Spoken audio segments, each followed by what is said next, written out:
প্রিয় শ্রোতা বন্ধুরা, আসসালামু আলাইকুম। আপনাদের সকলকে আমন্ত্রণ জানাচ্ছি মাধ্যমিকের শিক্ষার্থীদের জন্য বাংলাদেশ বেতার ঢাকা কেন্দ্র আয়োজিত বেতার বিতর্ক প্রতিযোগিতা 2026-এ। এই আয়োজনের সহযোগিতায় রয়েছে ন্যাশনাল ডিবেট ফেডারেশন বাংলাদেশ বা এনডিএফবিডি। যুক্তিতে গড়ি বাংলাদেশ এই প্রতিপাদ্যকে উপজীব্য করে আয়োজিত এই বিতর্ক প্রতিযোগিতায় আমরা নান্দনিক শিল্পের মাধ্যমে আমাদের নতুন প্রজন্মকে উদ্ভাসিত করার চেষ্টা করছি। সেই পথ পরিক্রমায় আজকে যে দুটি দল বিতর্কে অবতীর্ণ হবে আমরা তাদের সাথে আপনাদের পরিচয় করিয়ে দিচ্ছি। আজকের বিতর্কের পক্ষে বলবে আদমজী ক্যান্টনমেন্ট পাবলিক স্কুল এবং বিপক্ষে Nawab Habibullah model school and college. আর যে বিষয়টিকে উপজীব্য করে আজকের বিতর্কটি আবর্তিত হবে সেটি হচ্ছে নবায়নযোগ্য জ্বালানির দ্রুত রূপান্তর টেকসই উন্নয়নের একমাত্র পথ। শ্রোতা বন্ধুরা, আমরা আয়োজনের শুরুতেই পরিচয় করে দিচ্ছি আমাদের দু দলের তার্কিকদের। পক্ষ দল অর্থাৎ আমার ডান পাশে যারা রয়েছেন আদমজী ক্যান্টনমেন্ট পাবলিক স্কুলের তার্কিকটা হচ্ছেন প্রথম বক্তা নাসিরুল ইসলাম, দ্বিতীয় বক্তা মোহাম্মদ খাদেমুল বাশার, দলনেতা শেখ মোহাম্মদ মির্জা আবনুর মামুন এবং সহকারী বিতর্ক হিসেবে রয়েছেন আনাস বিন আলমগীর এবং মোহাম্মদ সামিন ইয়াসির। এবারে পরিচয় করে দেব আমাদের বিপক্ষ দল অর্থাৎ Nawab Habibullah model school and কলেজের তার্কিক বন্ধুদের।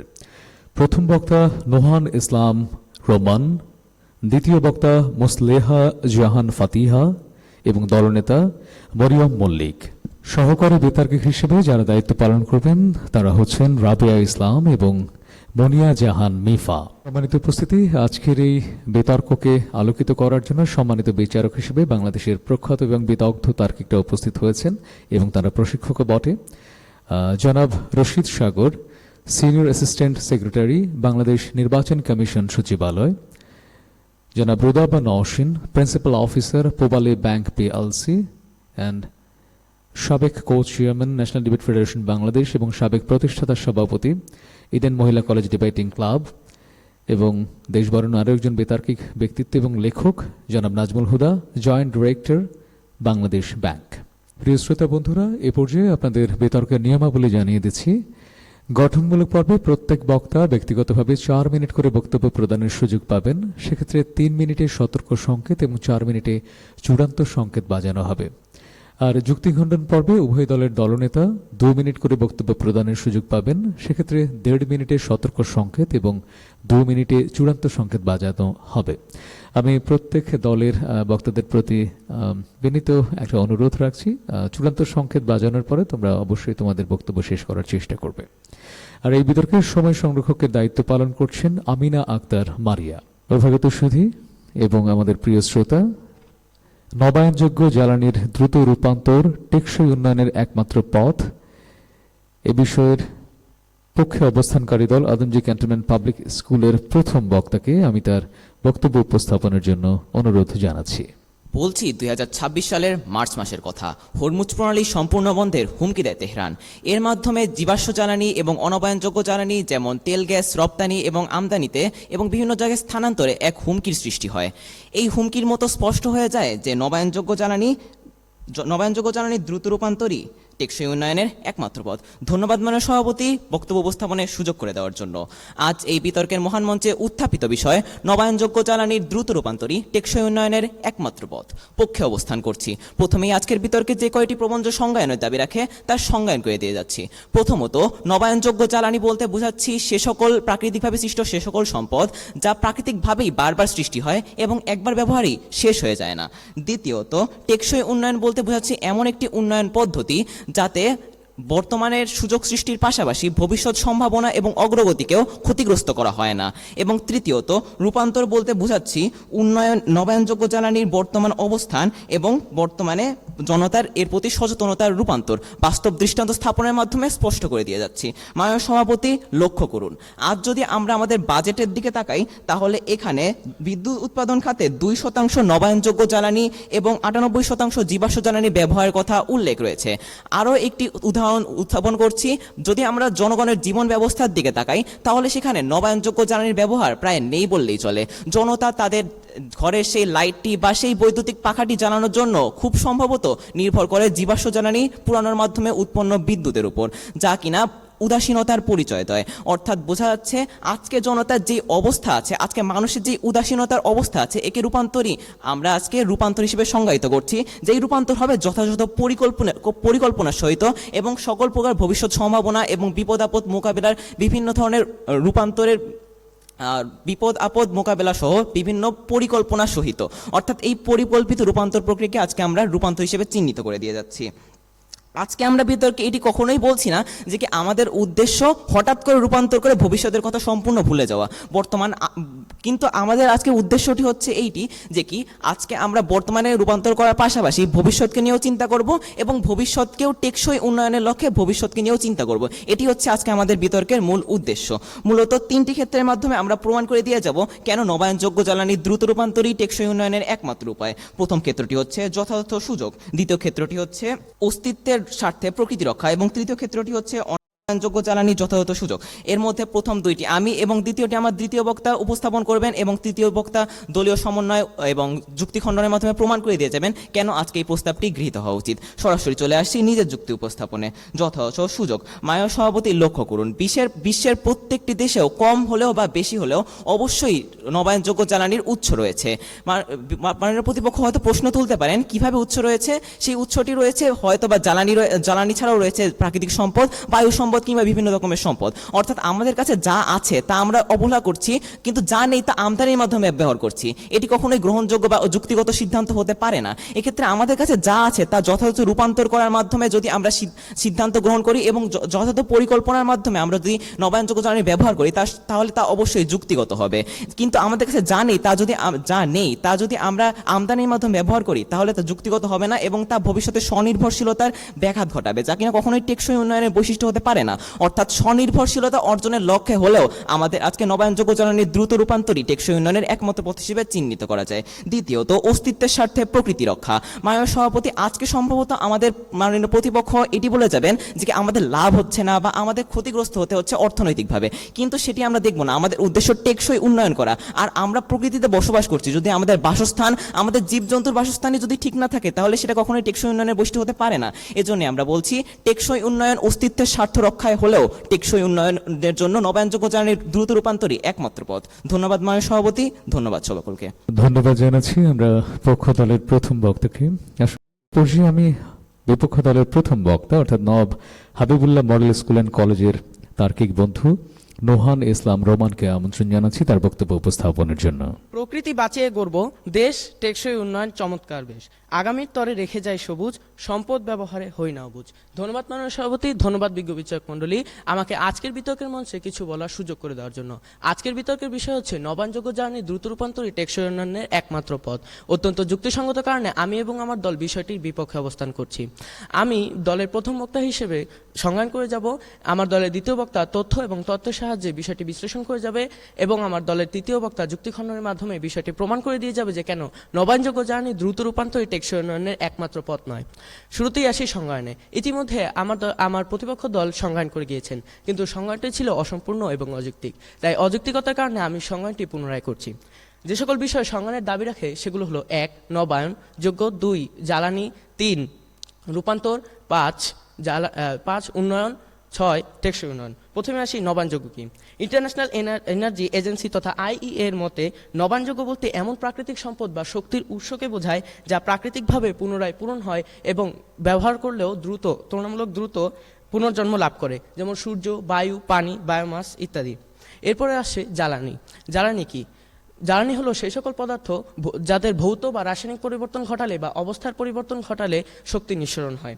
রূপান্তর কি? রূপান্তর হলো এক অবস্থা থেকে অন্য অবস্থায় পরিবর্তিত হওয়ার প্রক্রিয়া। উন্নয়ন কি? ইউনাইটেড নেশনস ডেভেলপমেন্ট প্রোগ্রাম বা UNDP-র মতে উন্নয়ন হলো মানুষের জীবনমান, সক্ষমতা, স্বাধীনতা ও সুযোগ সুবিধা সম্প্রসারণের প্রক্রিয়া, যাতে মানুষ তার সম্ভাবনাকে পূর্ণভাবে বিকশিত করতে পারে। ব্র্যান্ডল্যান্ড কমিশনের 1987 সালে আওয়ার কমন ফিউচার প্রতিবেদনে টেকসই উন্নয়নের স্পষ্ট ধারণা দেওয়া হয়েছে। Sustainable development is a development that meets the needs of the present without compromising the ability of future generation to meet their own needs. অর্থাৎ টেকসই উন্নয়ন হলো এমন উন্নয়ন যা বর্তমান প্রজন্মের চাহিদার ক্ষমতাকে ক্ষুণ্ণ করে না। মাননীয় সভাপতি, বক্তব্যের দ্বিতীয়াংশে জাতিসংঘের টেকসই উন্নয়ন অভিষ্ট সম্পর্কে আলোচনা করা যাক। এটি হলো জাতিসংঘ কর্তৃক গৃহীত বৈশ্বিক রূপকল্প, যা 2030 সালের মধ্যে অর্জনের লক্ষ্যে প্রণীত 17টি অভিষ্ট বা লক্ষ্যের একটি সার্বজনীন বৈশ্বিক দলিল। এগুলো হলো দারিদ্র্য বিলোপ, ক্ষুধামুক্তি, গুণগত শিক্ষা, সুস্বাস্থ্য ও কল্যাণ, জেন্ডার সমতা, নিরাপদ পানি ও পয় নিষ্কাশন, সাশ্রয়ী ও দূষণমুক্ত জ্বালানি, অর্থনৈতিক প্রবৃদ্ধি, শিল্প উদ্ভাবন ও অবকাঠামো, অসমতা হ্রাস, টেকসই নগর ও জনপদ, পরিমিত ভোগ ও টেকসই উৎপাদন, জলবায়ু কার্যক্রম, জলজীবন, স্থলজীবন, শান্তি, ন্যায় বিচার ও কার্যক্রম প্রতিষ্ঠান, অভিষ্ট অর্জনে অংশীদারিত্ব। অর্থাৎ মাননীয় সভাপতি, নবায়নযোগ্য জ্বালানি রূপান্তর করলেই যে টেকসই উন্নয়ন সাধিত হবে এমন কোনো বিষয় নয়। নবায়নযোগ্য জ্বালানির পাশাপাশি এই সকল অভিষ্টসমূহ আমাদের বাস্তবায়ন করতে হবে। ইতিমধ্যে আমার প্রতিপক্ষ দলের প্রথম বক্তা বলে গিয়েছেন, বিদ্যুৎ উৎপাদনের ক্ষেত্রে নবায়নযোগ্য জ্বালানি ব্যবহার হয়ে থাকে। আমাদের দেশে বিদ্যুতের খুবই প্রয়োজন, এজন্য আমরা কি নবায়নযোগ্য জ্বালানি ব্যবহার করে থাকি। কিন্তু মাননীয় সভাপতি, যেখানে যে কোনো দেশের মানুষের জীবনমানের অবস্থায় যদি খারাপ থাকে, তাহলে সেখানে নবায়নযোগ্য জ্বালানি কীভাবে টেকসই উন্নয়নের একমাত্র পথ হতে পারে।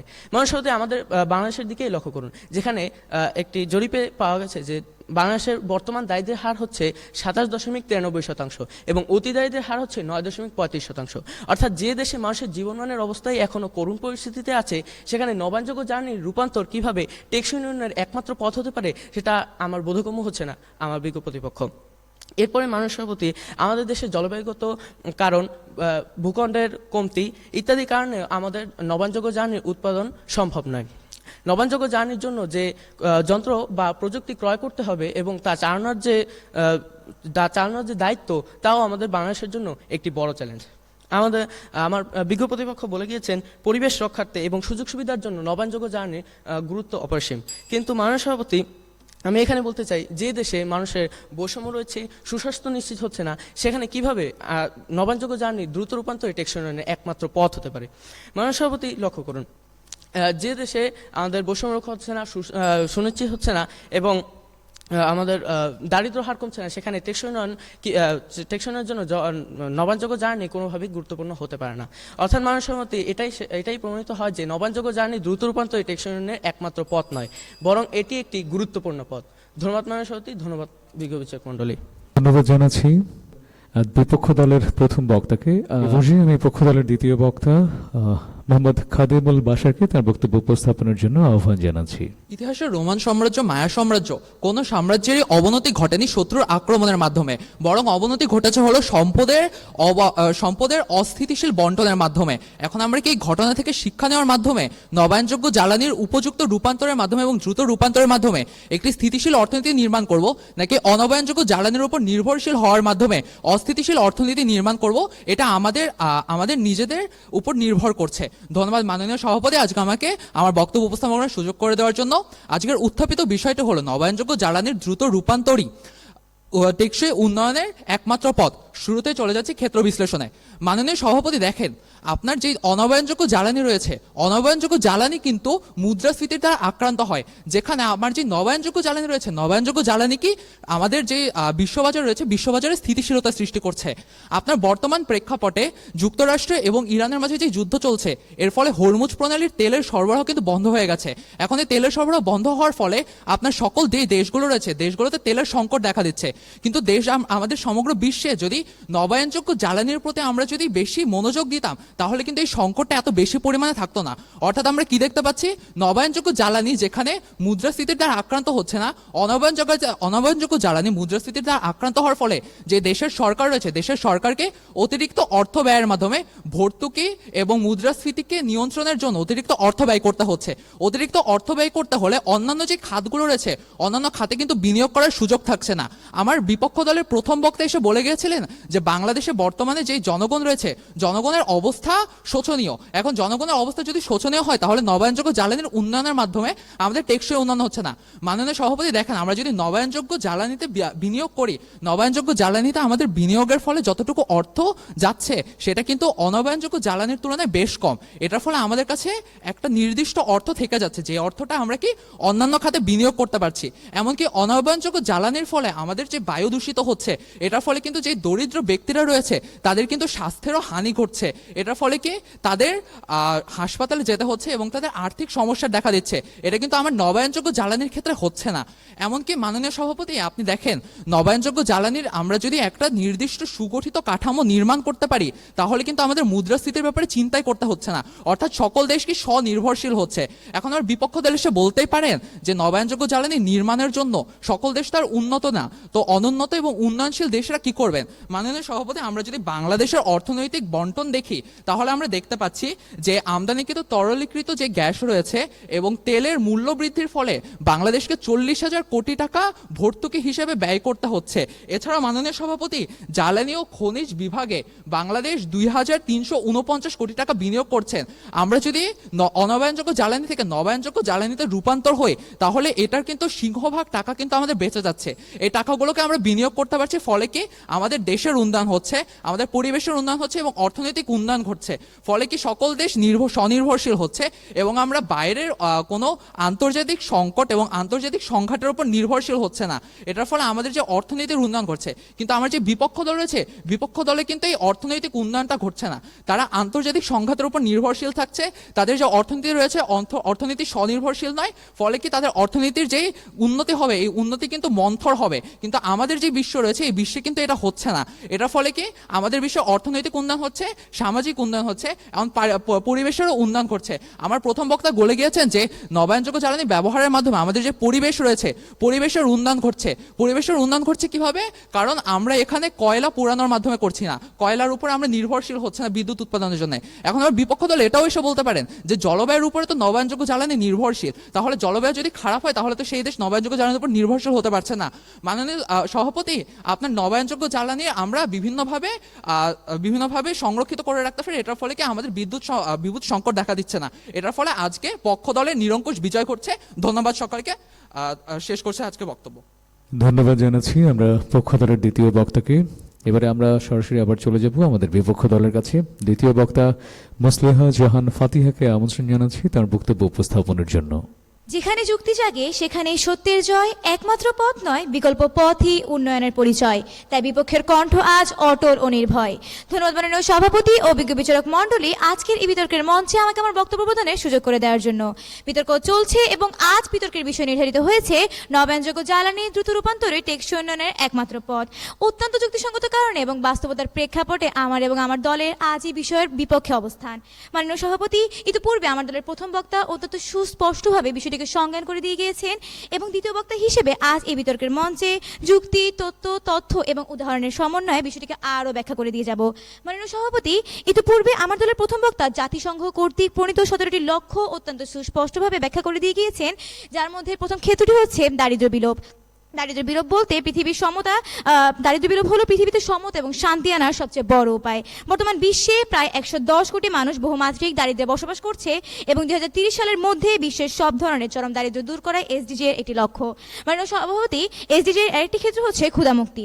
বর্তমান বিশ্বে 73.5 কোটি মানুষ ক্ষুধার্ত এবং বাংলাদেশে 5 বছরের কম বয়সী শিশুদের মধ্যে 12.9% শিশু তীব্র বা মারাত্মক অপুষ্টিতে ভুগছে। মাননীয় সভাপতি, এসডিজি এর আরেকটি লক্ষ্য হচ্ছে সুস্বাস্থ্য ও কল্যাণ। সব বয়সের মানুষের জন্য মানসম্মত এবং সাশ্রয়ী স্বাস্থ্যসেবা নিশ্চিতকরণ, স্বাস্থ্য বীমা, বিনামূল্যে টিকা, মা এবং শিশু সেবা, হাসপাতাল বাড়ানোর মাধ্যমে সুস্বাস্থ্য এবং কল্যাণ বাড়ানো যেতে পারে।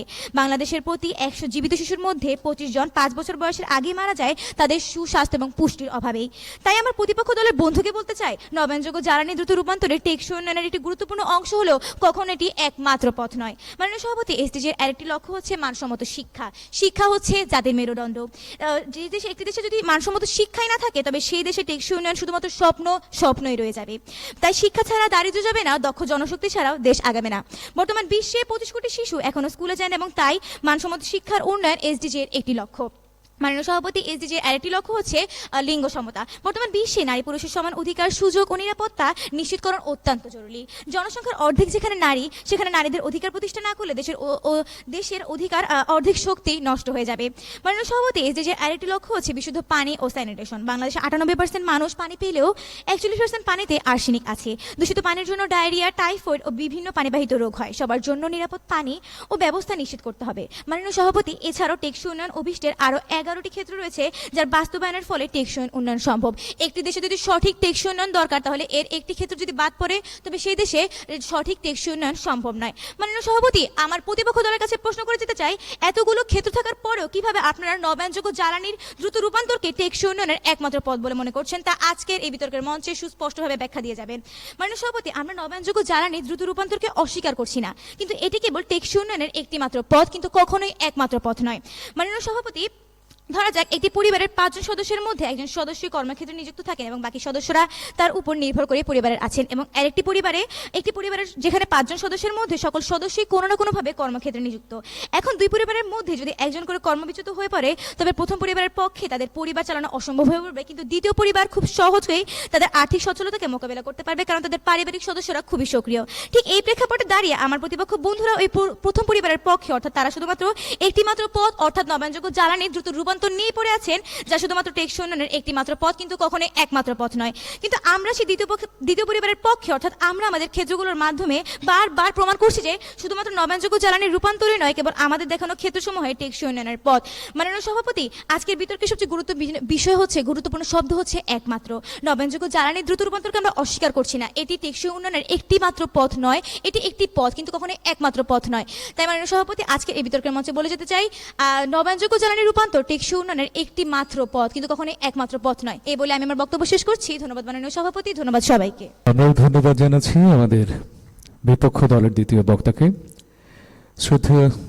শ্রোতা বন্ধুরা, নবায়নযোগ্য জ্বালানির দ্রুত রূপান্তর টেকসই উন্নয়নের একমাত্র পথ, এই বিষয়কে উপজীব্য করে আপনারা উপভোগ করছেন বাংলাদেশ বেতার ঢাকা কেন্দ্র আয়োজিত বেতার বিতর্ক প্রতিযোগিতা 2026-এর আজকের পর্ব। আমরা এখন দলনেতাদের কাছে চলে যাব। গঠনমূলক পর্বে দলনেতা হিসেবে পক্ষ দলের দলনেতা শেখ মোহাম্মদ মীর সাহেব নূর মামুনকে আমন্ত্রণ জানাচ্ছি তার বক্তব্য উপস্থাপনের জন্য। ধন্যবাদ মাননীয় সভাপতি বক্তব্য প্রদানের সুযোগ করে দেওয়ার জন্য। যুক্তিখণ্ড দিয়ে শুরু করি। আচ্ছা, আমার প্রতিপক্ষ দলের দ্বিতীয় বক্তার কাছ থেকে আমি এরকম যুক্তি পাই যে দারিদ্র্য বিমোচন করতে হবে, এটা টেকসই উন্নয়নের অন্যতম গুরুত্বপূর্ণ একটি বিষয়। আচ্ছা মাননীয় সভাপতি, আমি আমার নিজের বক্তব্যে আমার যুক্তি দিয়ে আমি যদি তার যুক্তিটাকে বিশ্লেষণ করার চেষ্টা করি, আমার বিশ্বে আমার প্রতিপক্ষ দলের প্রথম বক্তার কাছ থেকে আমি ইন্টারন্যাশনাল এনার্জি এজেন্সির কাছ থেকে একটা সংজ্ঞা পাই। এই আর্টিকেলের নিচের দিকে একটা অংশে একটা বিষয় উল্লেখ করা ছিল যে ইন্টারন্যাশনাল এনার্জি এজেন্সি এর মতে নবায়নযোগ্য খাতে 3 গুণ বেশি কর্মসংস্থান সৃষ্টি হয়। মাননীয় সভাপতি, আমি যদি আমার বিশ্বে নবায়নযোগ্য জ্বালানিতে ব্যাপকভাবে বিনিয়োগ করি, তাহলে আমার লাভ কি হচ্ছে? আমি কর্মসংস্থান সৃষ্টি করতে পারছি। কর্মসংস্থান সৃষ্টি হওয়ার ফলে কি হচ্ছে?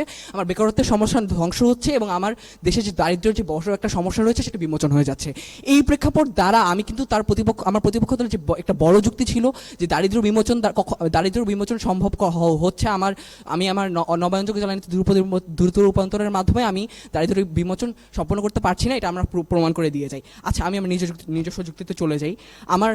আমার নিজের যুক্তি ছিল প্রকৃতি কিভাবে লাভবান হয়। যদি আমি আমার বর্তমান প্রেক্ষাপটে তাকাই আমার বিশ্বের দিকে, আমাদের প্রকৃতির একটা অনেক খারাপ অবস্থা রয়েছে। আমাদের বিশ্বের প্রত্যেকটা দেশে অনেক ব্যাপক পরিমাণে পরিবেশ দূষণ করছে। এই প্রেক্ষাপটে দাঁড়িয়ে আমি যদি অনবায়নযোগ্য জ্বালানি আরও বেশিভাবে ব্যবহার করি, তাহলে আমার বিশ্বের প্রকৃতিটা আরও বেশি খারাপভাবে দূষিত হবে। এই প্রেক্ষাপটে আমি যদি আপনার অনবায়নযোগ্য জ্বালানিতে আরও বেশি বিনিয়োগ করি, অনবায়নযোগ্য জ্বালানি ব্যবহার করতে থাকি, তাহলে আমার পরিবেশের অবস্থাটা কেমন হবে? প্রশ্ন রেখেছিলাম আমার প্রতিপক্ষের কাছে। আচ্ছা, আমি আমার দেশে যখন নবায়নযোগ্য জ্বালানিতে ব্যাপকভাবে বিনিয়োগ করব, তাহলে আমার লাভটা কি হচ্ছে? আমার লাভ হচ্ছে আমি আমার অনেক বেশি অর্থ বাঁচাতে পারছি। এছাড়াও আমি যদি স্বল্পমেয়াদী কিছুটা ক্ষতিগ্রস্ত হই, আমি দীর্ঘমেয়াদী লাভবান হচ্ছি। আজকে আমাদের বিতর্কে বলাই হয়েছে আমাদের উদ্দেশ্যটা হলো টেকসই উন্নয়ন করা। টেকসই উন্নয়নের জন্য আমরা আমাদের পরবর্তী প্রজন্মকে স্বাবলম্বী করে তুলতে চাই।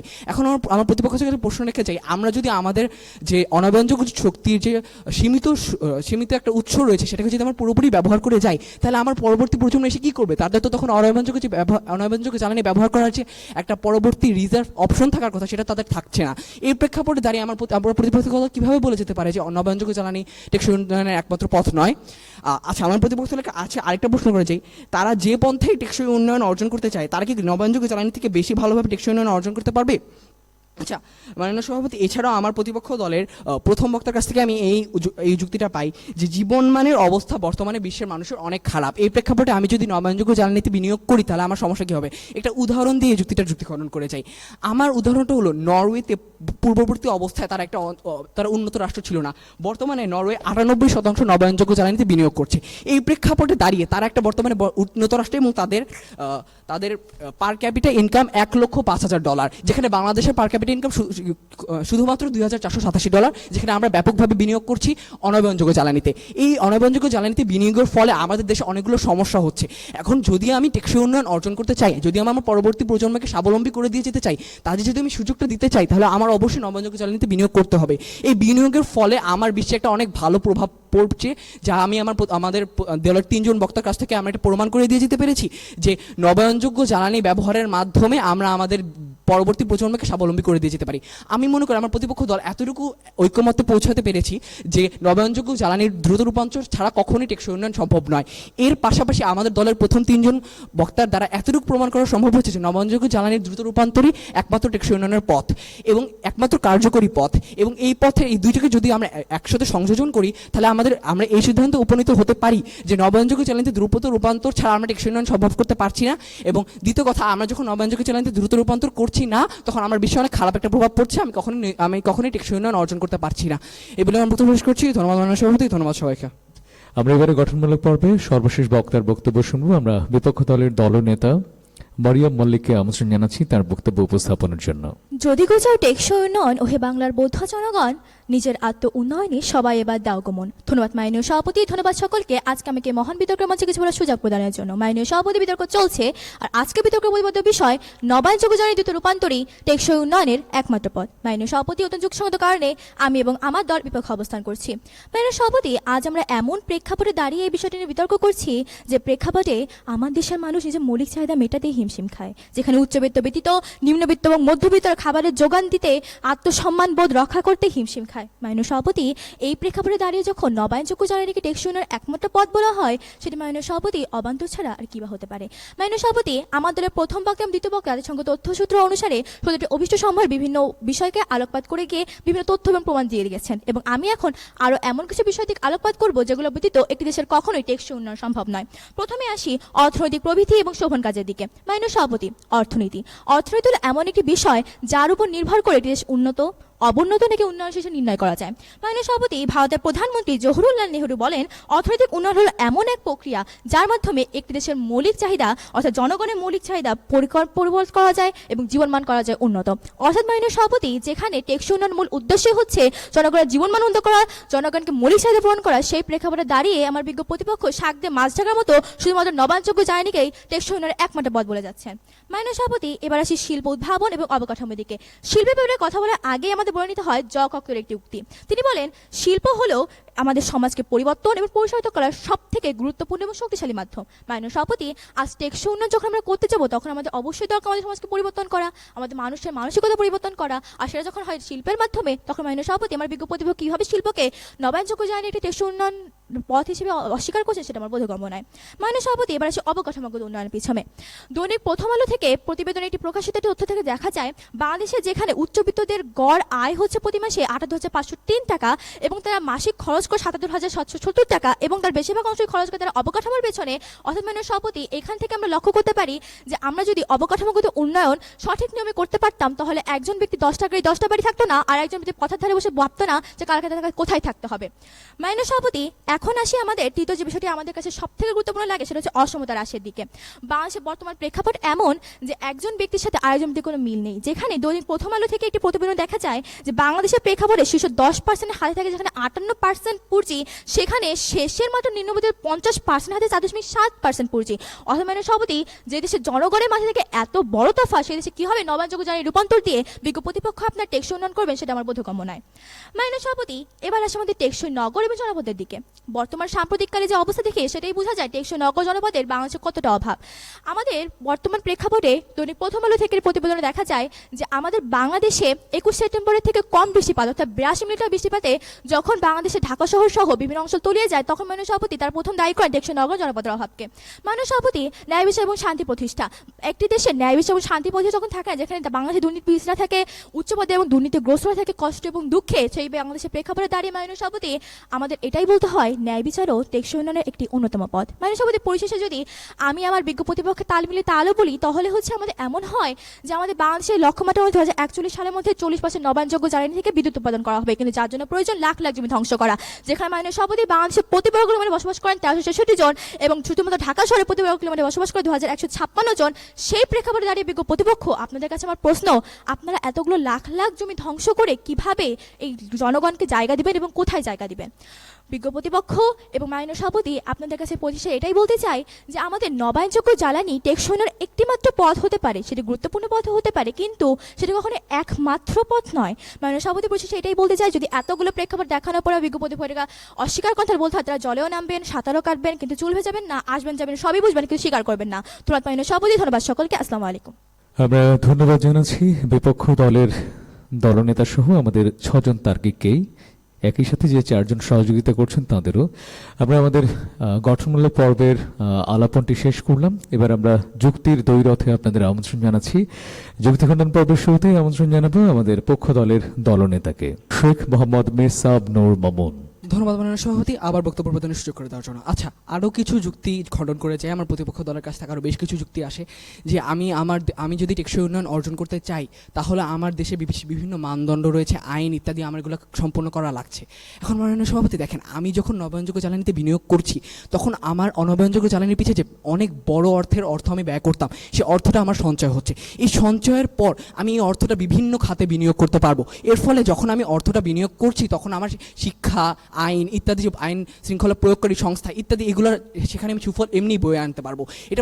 এটা আমার টেকসই উন্নয়নের পরবর্তী ধাপ। টেকসই উন্নয়নের শুরুতে আমার এতটুকু উন্নয়ন নিশ্চিত করতে হবে যে আমি যে বিশ্বে বসবাস করি, সেই বসবাসের জায়গাটাকে যে আমি সঠিকভাবে মেনে নিতে পারি, সঠিকভাবে আর বসবাসের যোগ্য হিসেবে গড়ে তুলতে পারি। আমার প্রতিপক্ষ দলের দ্বিতীয় বক্তার কাছ থেকে আমি আরেকটা যুক্তি পাই যে স্বাস্থ্য রক্ষা একটা অন্যতম গুরুত্বপূর্ণ বিষয়। মাননীয় সভাপতি, আমি যদি আমার দেশের মানুষের স্বাস্থ্যর যে একটা হাল আছে সেই দিকে তাকাই, সেটা দেখা যায় তাহলে পরিবেশ দূষণের কারণে আমার দেশের মানুষের অনেক স্বাস্থ্য সমস্যা দেখা যাচ্ছে, ক্যান্সারের হার বর্তমানে অনেক বেড়ে গিয়েছে।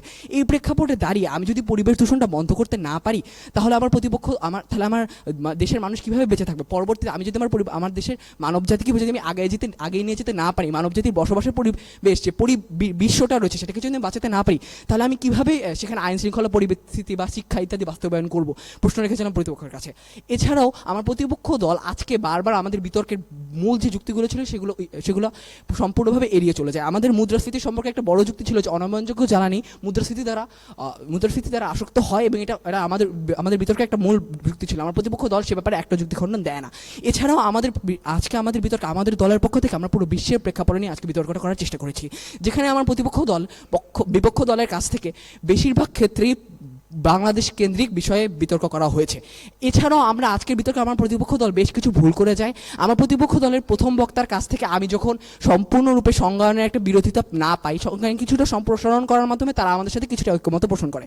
এর মাধ্যমে আমরা কি বুঝতে পারি? আমার প্রতিপক্ষ দল আজকে আমাদের বিতর্কের বিষয়টাকে সম্পূর্ণরূপে অনুধাবন করতে ব্যর্থ, এবং অনুধাবন করতে ব্যর্থতার ফলেই তারা আজকে বিতর্কের সঠিক যুক্তিতে অনুপস্থিত। আমাদের বিতর্কের বিষয় রূপান্তরের সাথে ই প্রত্যয় যোগ করার মাধ্যমে আমাদের পক্ষে একটা গুরুত্বপূর্ণ যুক্তি দেওয়া হয়েছিল। এই মাধ্যমে আমরা প্রমাণ করে দিয়ে যাই যে নবায়নযোগ্য জ্বালানি দ্রুত প্রান্তে টেকসই উন্নয়নের এক পথ। ধন্যবাদ মাননীয় সভাপতি, ধন্যবাদ সবাইকে। ধন্যবাদ জানাচ্ছি আমাদের পক্ষ দলের দলনেতাকে। যুক্তি খণ্ডনের দ্বৈরথে আমরা যৌক্তিক আলাপনের একেবারে শেষ ভাগে এসে আমন্ত্রণ জানাবো আমাদের বিপক্ষ দলের দলনেতাকে। মরিয়ম মল্লিক তার দলের পক্ষে সমাপনী বক্তব্য উপস্থাপন করবেন এবং যৌক্তিকতার জায়গাটি সুনিশ্চিত করবেন। ধন্যবাদ মাননীয় সভাপতি, আমাকে আবার বিতর্কের মঞ্চে কিছু বলার সুযোগ প্রদানের জন্য। মাননীয় সভাপতি, আপনি প্রথমে একটি কথা বলেছিলেন যুক্তিতে গড়ি বাংলাদেশ। হ্যাঁ মাননীয় সভাপতি, বিতর্কের মূল বিষয় হচ্ছে যুক্তি, এবং সেই যুক্তিটা যখন আমাদের বিপক্ষ দলের বক্তব্যে আমি না পাই, তখন মাননীয় সভাপতি আফসোসই লাগে। মাননীয় সভাপতি, তারা এখানে বলেছে আমাদের নবায়নযোগ্য জ্বালানির রূপান্তরের মাধ্যমে আমাদের অনেক অর্থ খরচ হয়, এবং সেই অর্থ যখন আমরা অনবায়নযোগ্য জ্বালানির পেছনে খরচ করছি, সেটা আমরা নবায়নযোগ্য জ্বালানির পেছনে বিনিয়োগ করতে পারি। তাদের মূল ভিত্তিটাই ছিল এইটি। মাননীয় সভাপতি, একটি দেশের টেকসই উন্নয়ন শুধুমাত্র অনবায়নযোগ্য জ্বালানি এবং নবায়নযোগ্য জ্বালানির মাধ্যমে সম্ভব হয় না। একটি দেশের টেকসই উন্নয়ন সম্ভব হয় তার সামগ্রিকভাবে উন্নয়নের মাধ্যমে। মাননীয় সভাপতি, তাদের প্রথম বক্তার কিছু যুক্তিতে আসি। তারা বলেছিলেন 2026 সালের মার্চ মাসের কথা, যেখানে হরমুজ প্রমাণের কথা বলেছিলেন। মাননীয় সভাপতি, আজ যে তেলের সংকট হয়েছিল বাংলাদেশে, সে তেলের সংকটের পেছনে কি বাংলাদেশ দায়ী ছিল, নাকি ছিল আমাদের অনবায়নযোগ্য জ্বালানির সাথে এটা কিভাবে সম্পর্ক, বা অনবায়নযোগ্য জ্বালানির আমাদের রূপান্তর হয়নি বলে কি এরকম হয়েছিল, সেটা আমার বোধগম্য নয়। মাননীয় সভাপতি, এখন আসি, তারা বলেছিল জনতার ঘরে লাইট চলে। মাননীয় সভাপতি, আজ যখন জনতার ঘরে লাইট চলে এবং আজকে তারা তাদের প্রত্যক্ষভাবে তারা যেখানে দেখিয়েছে যে নবায়নযোগ্য জ্বালানির রূপান্তর টেকসই উন্নয়নের একমাত্র পথ, কিন্তু মাননীয় সভাপতি তারা পরোক্ষভাবে বিভিন্ন বিষয়কে টেনে এনেছে। মাননীয় সভাপতি, আমাদের বক্তব্যে আমরা একটা জিনিসই বলতে চাচ্ছি, সেটা হচ্ছে নবায়নযোগ্য জ্বালানির রূপান্তর টেকসই উন্নয়নের একটি পথ হলেও সেটি কখনো মূল পথ নয় বা একমাত্র পথ নয়। যখন একটি দেশের মানুষের অর্ধেক জনগোষ্ঠীই থাকে দারিদ্র্যের মধ্যে, ক্ষুধার মধ্যে, সে দেশের জনগোষ্ঠীর মধ্যে যখন অর্থের সংকট থাকে, তাহলে বিজ্ঞ প্রতিপক্ষ আপনারা কিভাবে যে অর্থের বিনিয়োগ করতে বলছেন নবায়নযোগ্য জ্বালানি বিষয়, সেটা বোধগম্য নয়। মাননীয় সভাপতি, তারা এখানে তাদের দ্বিতীয় বক্তা বলে গেছেন সম্পদের অস্থিতিশীল ব্যবহারের মাধ্যমে রোমান এবং ইয়েমেনের ধ্বংস হয়। বিজ্ঞ প্রতিপক্ষের এই যুক্তিটি আমি এভাবেই খণ্ডন করতে চাই যে সম্পদের অস্থিতিশীল ব্যবহার কিভাবে হয়েছিল, সেটা হচ্ছে সম্পদের অস্থিতিশীল ব্যবহার করতে আমরাও আমাদের বক্তব্যে উল্লেখ করেছি। সেটা হচ্ছে বাংলাদেশের 10% হারে যেখানে থাকে 58% পুঁজি এবং শেষে 50% হারে থাকে হচ্ছে তাদের 7% পুঁজি, এখানে সম্পদের অস্থিতিশীল ব্যবহারই চলে আসে। এখন বিজ্ঞ প্রতিপক্ষের আরেকটা পক্ষ আছে অনবায়নযোগ্য জ্বালানি, তারা বিশেষভাবে উল্লেখ করছেন, কিন্তু তাদের একটা জিনিস মনে রাখা উচিত ছিল, শুধুমাত্র অনবায়নযোগ্য জ্বালানি দিয়ে একটি দেশে টেকসই উন্নয়ন সম্ভব নয়, বরং তাদের বক্তব্যে তাহলে এটাই মনে হচ্ছে তারা জাতিসংঘের 70টি অফিস সমূহকে অস্বীকার করছেন। মাননীয় সভাপতি, এবার আসি জনগণের অবস্থা শোচনীয়, আমরা বলে গিয়েছেন জনগণের অবস্থা শোচনীয়তে কীভাবে একটা দেশ সম্ভব হয়েছিল। মাননীয় সভাপতি, শেষ পর্যন্ত এটাই বলতে চাই যে একটি দেশের টেকসই উন্নয়ন শুধুমাত্র নবায়নযোগ্য জ্বালানির মাধ্যমে কখনোই সম্ভব নয়, বরং আশপাশের বিষয়গুলো অর্থাৎ বিভিন্ন সামগ্রিকভাবে উন্নয়নের মাধ্যমে টেকসই উন্নয়ন সম্ভব হবে। ধন্যবাদ মাননীয় সভাপতি, ধন্যবাদ সকলকে। সম্মানিত শ্রোতাবৃন্দ, আজকে যে বিষয়টিকে উপজীব্য করে আমরা প্রত্যেকেই কিছু তার্কিক আলাপচারিতার স্বার্থে হলাম, যেখানে দুটি শিক্ষা প্রতিষ্ঠানের শিক্ষার্থীরা আমাদের বিভিন্নভাবে চেষ্টা করেছে আলোকিত করার জন্য, আলোড়িত করার জন্য। সেই বিষয়টি হচ্ছে নবায়নযোগ্য জ্বালানির দ্রুত রূপান্তর টেকসই উন্নয়নের একমাত্র পথ। তোমরা যার যার অবস্থান থেকে সর্বোচ্চ চেষ্টা করেছো, তোমাদের জন্য আগাম অভিনন্দন রইল, শুভকামনা, ভালোবাসা রইল। কিন্তু কয়েকটা কথা ইঞ্জিনিয়ারিং না বললেই নয়, আমার যেহেতু সম্মানিত বিচারকরা বলবেন, একটা ছোট্ট কথা তোমাদের বলে নেই। সেটি হচ্ছে, একটা দাগকে যদি কখনো বলা হয় যে এই দাগটাকে তোমার ছোট করতে হবে, তাহলে সবসময় এমনটা নয় যে দাগটাকে মুছতে হবে, এর পাশে একটা বড় দাগ টানলেও কিন্তু এটি ছোট হয়ে যেতে পারে। সুতরাং তোমার একটু ভিন্ন রকম দৃষ্টিভঙ্গি তোমাকে অন্য অনেকের চেয়ে আলাদা করতে পারে। এটা মাথায় রেখো, বিতার্কিক শুধু নয়, সারা জীবনে চলার পথের পাথেয় হিসেবে। আর বিতর্ক এমন একটি শিল্পিত নান্দনিক ভালোবাসার জায়গা, এটাকে আমরা এমনি এমনি শিল্প বলছি না। সুতরাং এখানে আমরা ভালো করে লেখাপড়া যেমনি করব, আমরা যখন কোনো তথ্য প্রদান করব অবশ্যই তথ্য সূত্রটি সুনিশ্চিত করব। আর যেই ক্ষেত্রটিকে উপজীব্য করে বা যেই ক্ষেত্রকে উপজীব্য করে আমি বিতর্ককে সামনের দিকে এগিয়ে নিয়ে যাচ্ছি, সেগুলো যদি স্পষ্টত উচ্চারিত না হয়, তাহলে সেটা কিন্তু আমাদের দলীয়ভাবে এবং ব্যক্তিক বিচারে আমাদের পারফরমেন্সকে ডিক্লাইন করাতে পারে, তাই না? আমাদের মাপকাঠিটাকে নিচের দিকে নামিয়ে দিতে পারে। এটা একটু মাথায় রেখো তোমরা। আর একটু তোমরা সবসময় মাথায় রাখার চেষ্টা করবে যে বিতর্কের অনেকগুলো বিষয় কিন্তু বিচার্য, শুধুমাত্র তথ্য, তত্ত্ব, ক্ষেত্র কিংবা যুক্তি প্রদান খণ্ডনই নয়। এর বাইরে তোমার প্রমিত বাংলা উচ্চারণ, তোমার স্পষ্ট উচ্চারণ, তোমার বাচনভঙ্গি, তোমার বডি ল্যাঙ্গুয়েজ, তোমার দলগত অবস্থান, দলীয় সমঝোতা এবং তুমি তোমার বক্তব্য সবার সামনে ঠিকভাবে উপস্থাপন করতে পারছো কিনা, এটা একটা অনেক বড় বিষয়। বিতর্ক মানে কখনোই এই নয় যে আমি অনেক অল্প সময় অনেক বেশি কথা বলবো। আমি যে কথাগুলো বলছি সেই কথাগুলো যদি মানুষ বুঝতেই না পারে, তাহলে সেই কথাগুলো অর্থহীন হয়ে যাবে না? ভুল বলার চেয়ে না বলাটা অনেক ভালো, এটা যেন আমরা অবশ্যই মাথায় রাখি। আর যে বিষয়টি ফ্রাম্বল হতে পারে, কিন্তু মাথায় রাখতে হবে আমি যেন আমার প্রত্যেকটি শব্দ আমার প্রতিটি সম্মানিত দর্শক এবং শ্রোতাকে স্পষ্ট শোনাতে পারি। যদি বিচারক মহোদয়রা বা মডারেটর বা সভাপতি তোমাদের শব্দগুলো শুনতে কোনোভাবে ব্যর্থ হন, সেটা কিন্তু ফলাফলে প্রভাব পড়তে পারে। সুতরাং এটি বিতর্কের অনেক বাচ্চারাই আমি দেখি একটু ওভারলুক করে যে আমি তো ভালো বলেছি, বাট তুমি বলেছো আমি শুনতে পেয়েছি কিনা সেটাও তো দেখতে হবে, তাই না? সুতরাং গ্রহণযোগ্যতা তখন সৃষ্টি হবে যখন তুমি স্পষ্ট সবাইকে শোনাতে পারবে। এটা একটি জরুরি বিষয়। আর একটা বেসিক বিষয়ে আসি, যদি স্পষ্টত এই জায়গা থেকে নিশ্চিত করা যেত বিতর্কের ঠিক ক্ষেত্রটি যে উন্নয়ন কি এবং টেকসই উন্নয়ন কি, এর একটা তুলনামূলক বিশ্লেষণ যদি আমরা পেতাম, প্রেক্ষাপট একদম ক্লিয়ার হয়ে যেতে পারতো, তাই না? আর এটি কি একমাত্র পথ কেন বলা হচ্ছে সেটি সুনিশ্চিত হওয়া দরকার। কেন অন্য সব পথকে ছাপিয়ে এটিকেই সবার উপরে স্থান দেওয়া হচ্ছে সেটিও বিচারের একটা বিষয় ছিল এবং বিবেচ্য বিষয় হিসেবে আলোচনায় আসা প্রয়োজন ছিল। তো তোমরা তোমাদের মতো করে বলেছো, তোমরা আরো সুন্দর করবে ভবিষ্যতে, এটা আমার হৃদয়গহীনের বিশ্বাস। আর মাইক্রোফোনের ব্যবহারে তোমরা অবশ্যই আর একটু সচেতন হবে, তা আমাদের সম্মানিত বিচারকরা বলবেন। এই জন্য আমি বিষয়ভিত্তিক বিশ্লেষণে গেলাম না। আমি শুরুতেই আমন্ত্রণ জানাচ্ছি আমার একজন সহ বিচারক, যিনি বাংলাদেশের একজন প্রখ্যাত ব্যক্তিত্ব বিতর্কের আবেশে এবং যিনি বাংলাদেশ নির্বাচন কমিশন সচিবালয়ে সিনিয়র অ্যাসিস্ট্যান্ট সেক্রেটারি হিসেবে দায়িত্ব পালন করছেন, জনাব রশিদ সাগর। আমি সংক্ষিপ্ত পরিসরে প্রত্যাশা করছি তার মূল্যায়ন আমাদের সমৃদ্ধ করবে। ধন্যবাদ। আজকের সভাপতি, পক্ষ এবং বিপক্ষের তার্কিকবৃন্দ, সবাইকে আমার সালাম এবং শুভেচ্ছা। খুবই উপভোগ্য ছিল। এখানে যারা অংশগ্রহণ করেছে তাদেরকে আবারও ধন্যবাদ জানাচ্ছি। ধন্যবাদ জানাচ্ছি আমাদের সারথী সম্মানিত বিচারক মহোদয়কে। এবারে আমরা আমন্ত্রণ জানাচ্ছি আমাদের বিতর্কের একজন প্রাজ্ঞ মানুষ, Rudaba Naushin, principal officer Pubali bank PLC এবং ex co chairman national debate federation Bangladesh NDFBD. ধন্যবাদ। যেটা প্রথমে বলতে চাই, পক্ষ এবং বিপক্ষ দল দুটো দলকে আমার মনে হয়েছে যে তারা যথেষ্ট স্পষ্টভাবে আজকে বিতর্কে অংশগ্রহণ করেছে। তাদের ভাষার শব্দশৈলী, ব্যবহার সব কিছুই অনেক প্রাণবন্ত ছিল, আমরা উপভোগ করেছি। কিন্তু আমার কাছে যেটা মনে হয়েছে যে আমরা সাস্টেইনেবল ডেভেলপমেন্ট বলতে যেটা বুঝি, হ্যাঁ, এবং নবায়নযোগ্য জ্বালানিগুলো বা এই রূপান্তর বলতে আমরা আসলে কি বুঝি, প্রত্যেকেই অনেক কিছু বলে গেছে, তথ্য দিয়েছে, উপাত্ত দিয়েছে, কিন্তু একদম গভীরে আরেকটু যাওয়ার প্রয়োজন ছিল বলে আমি মনে করি। আরও অনেক বিষয় বিশ্লেষণে ছিল। হ্যাঁ, একমাত্র যে কারণটা ছিল সেটা, যেমন আমরা যদি গাছের সাথে তুলনা করি, গাছের মূল হিসেবে আমরা যদি ওটাকে ধরি, পাশাপাশি গাছের শাখা প্রশাখাগুলোও কিন্তু একটা গাছের জন্য প্রয়োজন। তো ওইভাবে চিন্তা করতে গেলে আমার কাছে মনে হয় যে এখনও যেহেতু তাদের সামনে আরও অনেক বড় সময় পড়ে আছে, সময়ের সাথে সাথে তারা আরও বেশি ভালোভাবে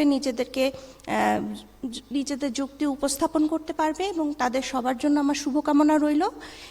বিশেষ করে বিপক্ষ দলের যিনি তৃতীয় বক্তা, তাকে আমি বলবো বক্তব্য উপস্থাপনের সময় একটু স্থিরতা নিয়ে যদি সে উপস্থাপন করে। কারণ হচ্ছে তার বক্তৃতা অনেক ভালো ছিল, কিন্তু যেহেতু সে অনেক দ্রুত বলে যাচ্ছিল সেজন্য কিন্তু তার কথাগুলো স্পষ্টভাবে আমরা বুঝতে পারছিলাম না, কিন্তু তার যুক্তিতে কিন্তু কোনো ভুল ছিল না। একইভাবে পক্ষ দলেরও দু একজনের ক্ষেত্রে আমার কাছে মনে হয়েছে যে সময়টা একটু অবশ্যই নলেজের মধ্যে রাখা, কেউ হয়তো একটু বেশি সময় নিয়ে নিচ্ছিল, আবার অনেকে সময়ের আগে কিন্তু বসে পড়ছিল। তো আমাদের সময়টাও একটু মনোযোগে রাখতে হবে। যখন উদাহরণ দিব বা অন্য বক্তব্যের ক্ষেত্রে তার উত্তরগুলো বিশ্লেষণ করাটাই তো আসলে বিতর্কের আসল সৌন্দর্য। আমার নিজের যেমন বক্তব্য থাকবে, পাশাপাশি আমার বিপক্ষ দল বা অন্য যে বিতার্কিক আছে তার বক্তব্যটা আমি যদি সময় নিয়ে একটু বিশ্লেষণ করি, তাহলে মনে হয় বিতর্কটা আরও অনেক সুন্দর এবং আকর্ষণীয় হবে। সবাইকে ধন্যবাদ জানাচ্ছি। আসসালামু আলাইকুম। আমরা ধন্যবাদ জানাচ্ছি সম্মানিত বিচারক রুদাবা নওশিনকে।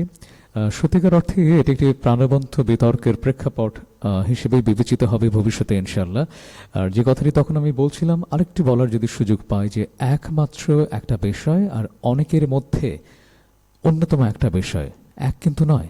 যদি একমাত্রকে ছাপিয়ে যেতে হয় তাহলে এমন কোনো কারণকে সুস্পষ্টভাবে প্রতীয়মান করতে হবে যেটিকে মনে হবে যে না এটি একমাত্র নয়, ওটাই মনে হয় একমাত্র, বা এই একমাত্র চেয়েও ওই সাধারণ কারণটি অনেক বেশি গ্রহণযোগ্য। আমার মনে হয় তোমরা এগুলো নিয়ে একটু বিশদভাবে ভাবলে আরও সুন্দর বিতর্ক ইনশাআল্লাহ আমরা ভবিষ্যতে অবশ্যই উপভোগ করব। আমি এবারে আমাদের আরও একজন সম্মানিত বিচারক, দেশের একজন সুলেখক, সুবক্তা এবং বাংলাদেশ ব্যাংকের যিনি জয়েন্ট ডিরেক্টর জনাব নাজমুল হুদাকে আমন্ত্রণ জানাচ্ছি আমাদের সাথে আলাপচারিতায় সম্পৃক্ত হওয়ার জন্য। আমার সারাটা দিন মেঘলা আকাশ, বৃষ্টি তোমাকে দিলাম, শুধু শ্রাবণ দুপুরটুকু তোমার কাছে চেয়ে নিলাম। আজকে যে বৃষ্টি স্নাত একটি দিন এবং কয়েকদিন ধরে, এবং এই অল্প বৃষ্টিতেই যে শহর নগর এবং আমাদের পুরো দেশ প্রায় ভাসমান, এর একটি বড় কারণ কিন্তু আমাদের এই জীবাশ্ম জ্বালানির যে ব্যাপক ব্যবহার, যেখানে নবায়নযোগ্য জ্বালানির পরিবর্তে আমরা আমরা যে আর্টিফিশিয়াল যে ব্যবস্থাগুলো গ্রহণ করে আমাদের শক্তি উৎস হিসাবে, তার কিন্তু একটি বড় বিপর্যয়ের প্রমাণ কিন্তু আমাদের এই অল্প বৃষ্টিতেই তলিয়ে যাওয়া। সুতরাং আমাদের বৃষ্টি বিলাস না হয়ে এখন বৃষ্টি বিপর্যয়। তো এই বিপর্যয় রোধ করার জন্য আমাদের সবাইকে একসাথে কাজ করতে হবে এবং সেজন্য টেকসই উন্নয়ন ত্বরান্বিত করা দরকার। টেকসই উন্নয়ন একটি ব্যাপক বিষয়। এখানে 17টি পরিমাপক আপনারা জানেন। এই পরিমাপকগুলো প্রত্যেকটিকে আমরা যদি উত্তীর্ণ হই এবং নিশ্চিত করি, তাহলেই আমাদের সামগ্রিক বা হলিস্টিক ডেভেলপমেন্ট কিন্তু হবে।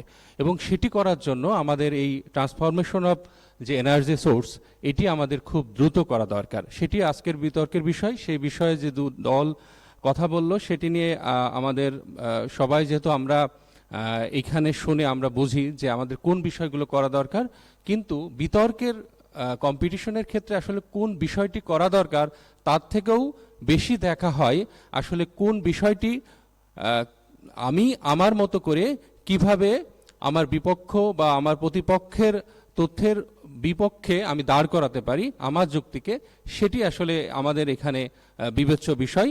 এবং সেই অর্থে আমাদের এখানে আমরা নাম্বারিং করব, আমাদের একটি ফলাফল হবে। সবার জন্য সুস্বাস্থ্য এবং অবশ্যই টেকসই উন্নয়ন কামনা করি।